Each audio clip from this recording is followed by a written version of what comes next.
Hello and Assalamu alaikum. I'm Dr. Sara Gil Khan, as you have heard my introduction. So let me start with something which makes you uncomfortable, because I'm very blunt. I don't start with the things which makes you comfortable. So let me start with few questions. First of all, I want to know why we like change, we admire change, but yet we don't accept change maker. We romanticize history, yet we don't give value to the person who create history. We love revolution, but kind of we hate or resist rebels. No? So I'm not here today to be celebrated. I'm here today to ask you a question: what kind of future you want? You want a future worth living in it, or you want a future just worth talking about it? So that's why I'm here. At the age of 15, a child, innocent, pure, full of dreams, hopes, but with trembling legs, was thrown out of a home. I don't understand why people always throw their kids out of the home, because child, in my view, only like love, only love to be loved. The child is not into politics. Child is not into all the materialistic things. They want a pure bond, a pure love. But still, we do this to kids. The child was me. I was thrown out, or I walked away the same home in the same clothes around 12:45 in midnight. The most painful thing was not about I was kicked out by my own parents, I was kicked out by my own relative, but the most painful thing was I was actually with my phone in my hand for the whole 3 nights, and I was wondering when I will receive a call. When I will be called, beta, are you okay?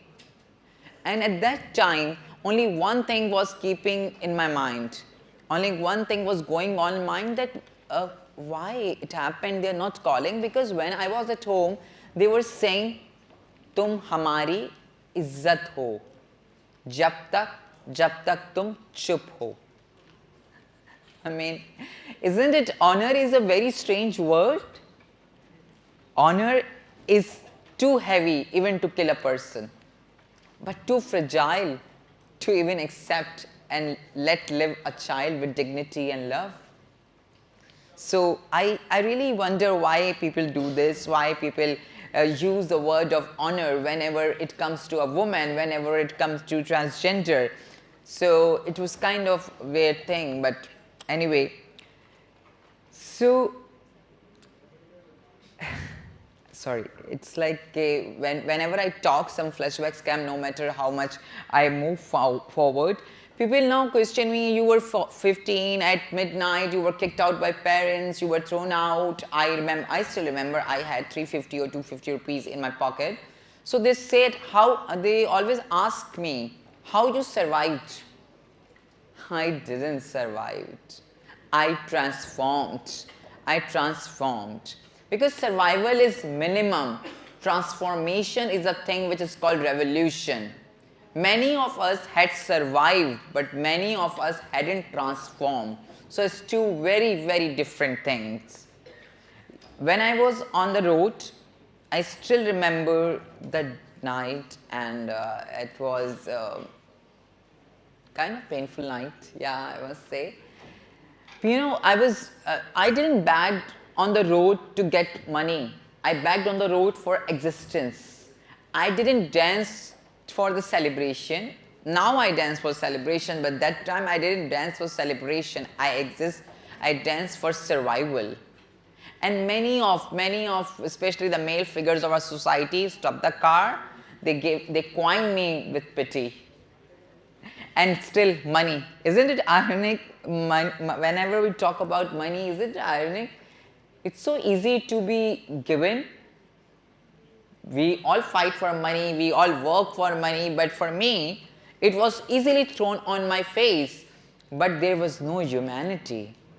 So in my story, money was given very easily, but I was not considered human at all at that time. So don't pity us, Don't pity us at all. Don't look at me, oh my God, how she had gone through a lot, or this community had gone through. Don't do that. Study the history. Study the history from Delhi to Bengal to South Asian countries like Pakistan, like Karachi, like Sindh. We've been like kind of advisors to kings. We protected harems, we carried folk stories, we came on your weddings, we came on childbirths, given you prayers and what not. In Sindh Sufism, when you talk about especially Sindh Sufism and Sindh culture, love is divine. Love is divine. Identity is fluid and humanity is not questioned. And when we say Sindh Sufism and Sindh culture and everything, and people then say, oh, these are some kind of Western agenda or implanted by some other thing, excuse me. We didn't change. We are the same people. You changed. We didn't change. And by doing that, by using either sometime a religion card, by sometime the honor card, by sometime the money card, or by sometime the family value card, the history had been changed. Because if you use that cards, then what about the Sindh Sufi history, which accept humanity, which accept us? So the Sindh culture need to see the mirror instead of telling us that we are the person who are change and bringing change to the culture. No, we are not.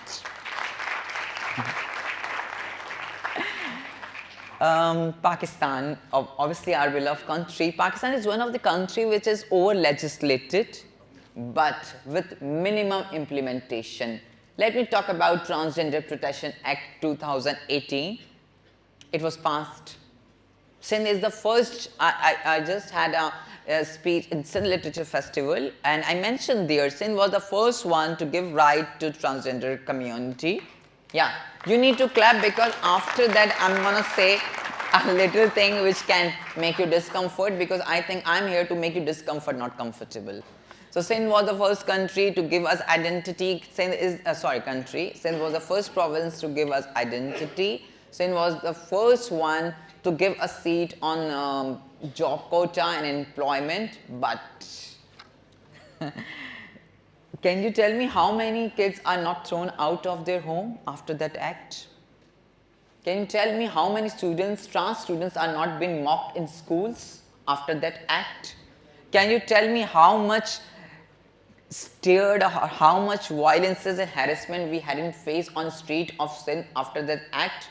I'm specifically talking about Sindh because it's my land. I'm not talking about the whole Pakistan because if I will go to the whole Pakistan, violence is very big. So much. So let's focus more on Sindh now. So, I mean, like, it's strange. Violence, we will say, oh, you are so safe in Karachi. You are safe in Sindh.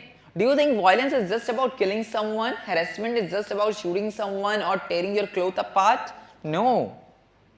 Violence is also, harassment is also about simple stare. It can be a laugh. It can be a whisper. Or it can be a parent's silence. So violence comes with different shapes and different tags. And so do the shames. If I was labeled as a symbol of shame for my family and everything. So I decided, if they label me shame, I will make shame famous. That was my point. Many people ask that the 15-year-old of you on the streets of Karachi, how you survived, how you did that, how you did that. I didn't anything. I just wanted to live. I just wanted to live and just wanted to live one more day and one more day and one more day. That was the whole strategy and now I'm here. So I was dancing, I was begging, but on the street I found one thing. That education is the key to progress. And I understood at very early stage, thank you to my IQ. I think God had blessed me with some great IQ thing. So I studied, when I was doing my medical, I studied human anatomy. But our anatomy, our human body was not discussed in any medical curriculum books. I was studying the functions of heart, but my heart was, teared apart like anything else. I was practicing surgeries, I was learning to do surgery, but my character was assassinated. I didn't become doctor to say, oh, excuse me, I'm Pakistan first transgender doctor. I became doctor to tell every one of you and the society, each member of society, that I will cure each and every of you who try to kill any of my trans brother and sisters. That's why I became a doctor. People say when I became transgender, Pakistan first transgender doctor, and media and everything were appreciating. I was on the billboards, on the roads and everything. You can check. I don't want to speak about my journey so much because already on social media, and by repeating things won't change. So, but I want to say what happened in my heart at that time. People say, you're an inspiration. I said, no. It's called desperation attached with a destiny. I was not, it's not inspiration. I was desperate to get accepted by you. I was desperate to be called as a guest at your home. I was desperate to claim the road where I used to stand and beg and dance to give me the respect. So I was desperate. I was desperate for the destiny. It was not inspirational. It was kind of shameful. You know, after Pakistan came in our independence in 14 August 1947, it's 2025, and in 2022 January 12 I became a doctor. So it took so many years for a doctor to come forward and tell, listen, I am a doctor, I have a degree, and I am a transgender. It needs a lot of courage, and I'm so ashamed that none of us get that chance before me, so it's not inspiration. So I know the light is going on. I want to tell you, had you seen the seeds when you put the seed in the soil? It doesn't die. It breaks the soil. It comes out of the dark soil to reach the sun. Same goes with me. I was buried in the soil of the violence, harassment, bully, and no what. I can't even have the words to tell you, but I rose not just to become an inspiration and stand in front of all of you, but to tell that I was buried, but I rose. Nobody made me. I wish I had a father like my earlier speaker who had supported me, but I didn't.